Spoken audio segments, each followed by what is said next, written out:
Sage Wanderer coming at you from my van down by the river. So, man, I slept good last night with the rain on the roof. Woo, which is good because I apologize for not putting out as many videos as I usually do, but I was feeling kind of under the weather the last couple of days. I think I got some food poisoning. Refrigerator temperature is important. So, yeah, I wanted to talk about some what ifs this morning. So this is not a coffee talk, but it is coffee time, so I just got to have some coffee. So what I'd like to talk about is what if Q is completely a Larper, or worse than that, disinformation? And what if Mueller and all of these Clinton buddies and Obama holdovers that are working together in this Mueller investigation are, in spite of what Q says, exactly what they seem to be? An attempt to indict our president for, in my opinion, something he did not do.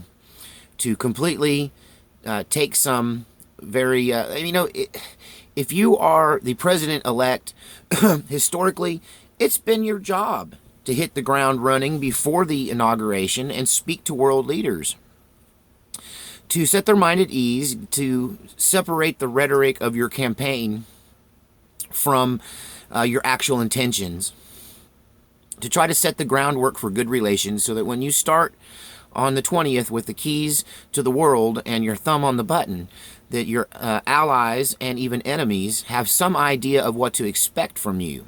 So every president, when he before he takes office and after the election in that transition time, it's completely not just acceptable, but expected for members of your campaign / would-be members of your cabinet to reach out and make some connections and talk to some ambassadors, like the ambassador to Russia.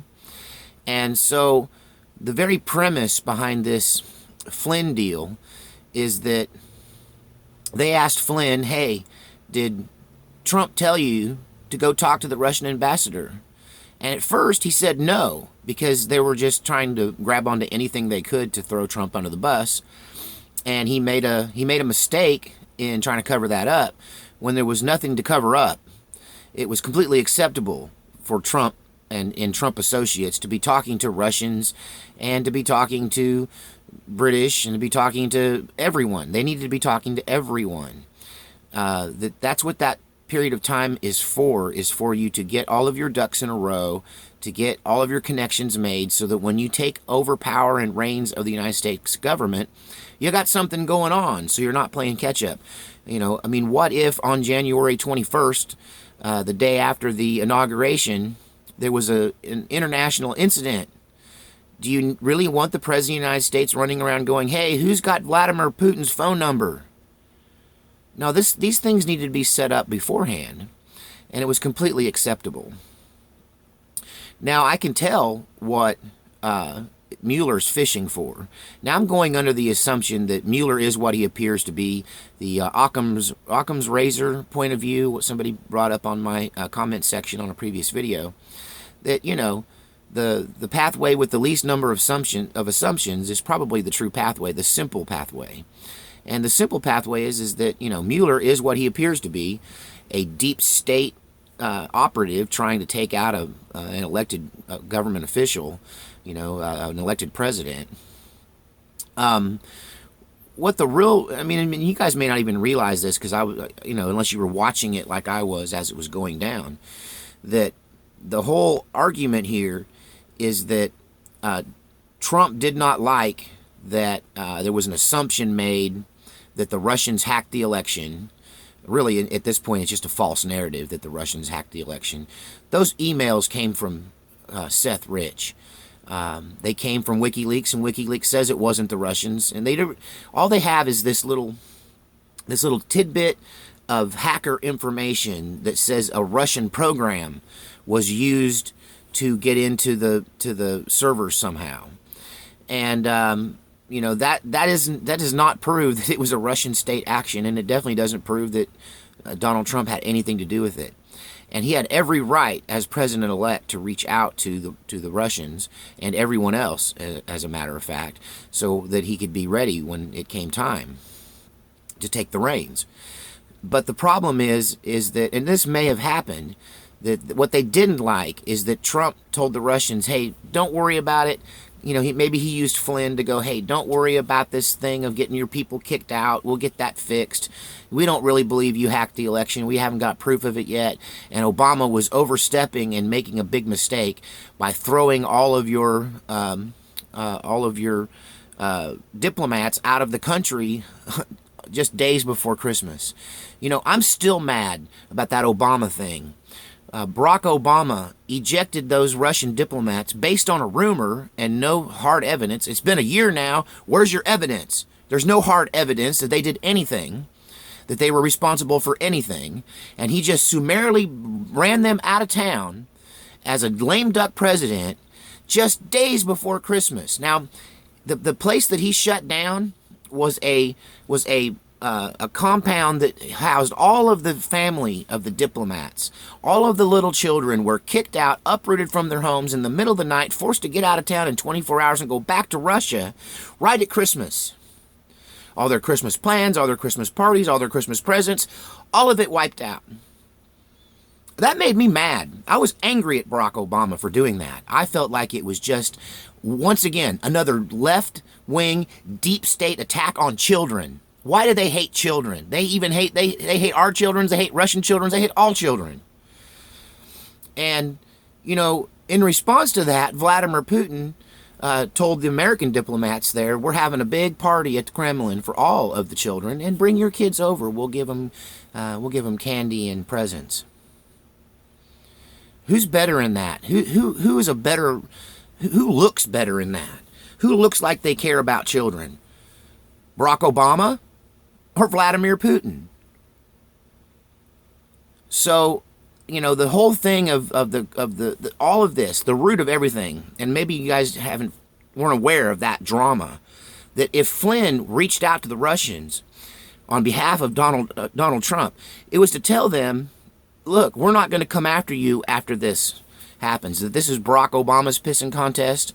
We don't believe there's any proof. We're going to look at the evidence, but there's no reason for us to go to war over this throwing the diplomats things out. Running your diplomats out of our country.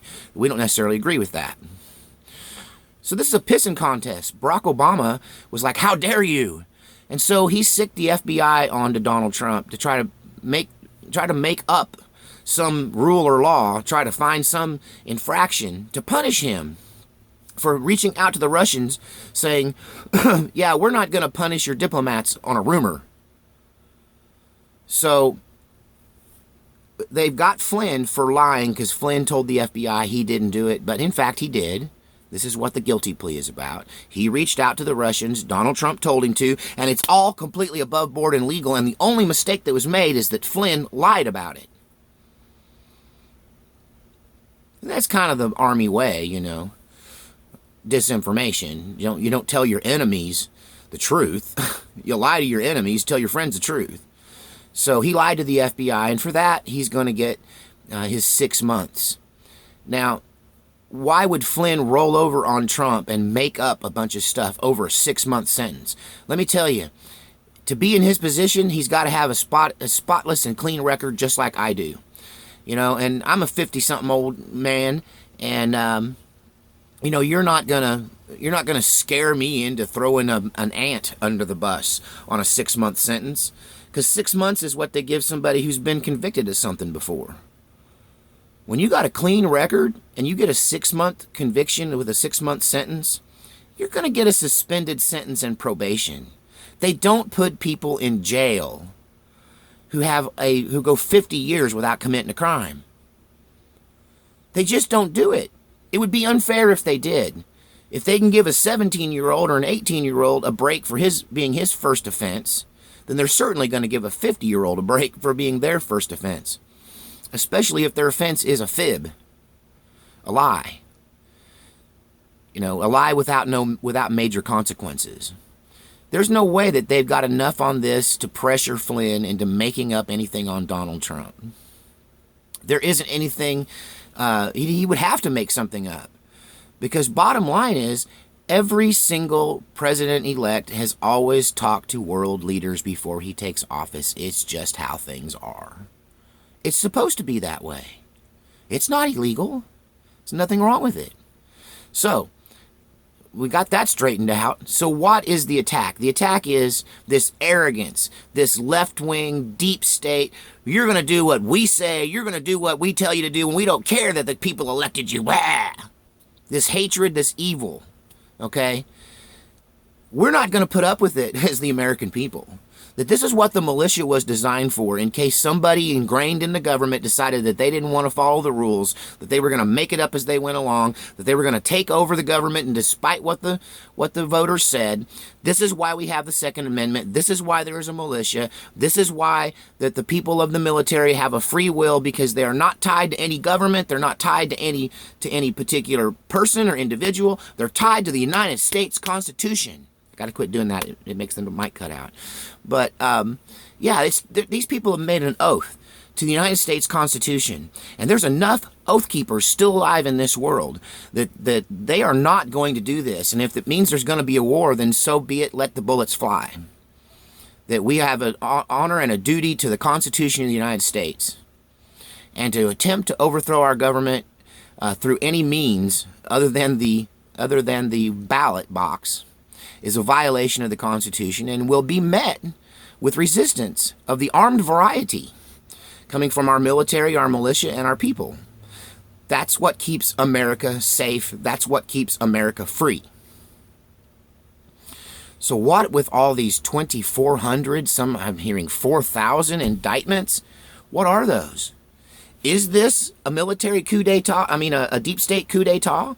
Is this a shadow government trying to use trumped up charges, no pun intended, to take down a legally and constitutionally elected government? If it is, there's going to be a war, because we aren't going to stand for it. We, the people, are not going to stand for it. So,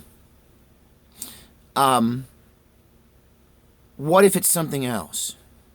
What if we're just a bunch of willy-nilly scaredy cats who are looking for a boogeyman behind every bush?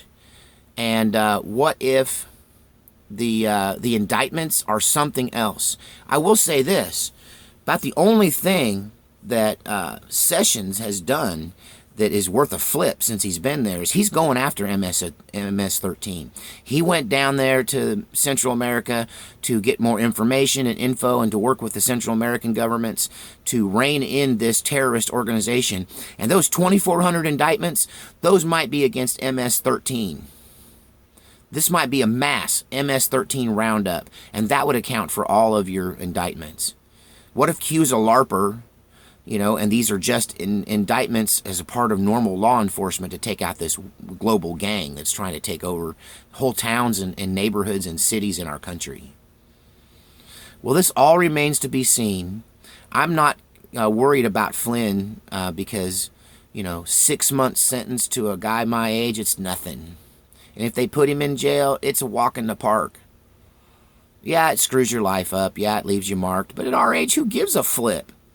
What's it going to do? Screw up my time in the old folks' home? Yeah, I'm too old to die young, and I'm too old to threaten, and so is he. Threaten me all you want. If I died tomorrow, I'd still have lived a long and fruitful life. Just look at my stories, my story time with Uncle Sage, and you'll see I ain't afraid because I have lived. And, a first-time offense with a 6-month sentence, if he sees one day in jail, I would be so shocked. He's not going to make up stories on the president and give up his personal reputation over 6 months.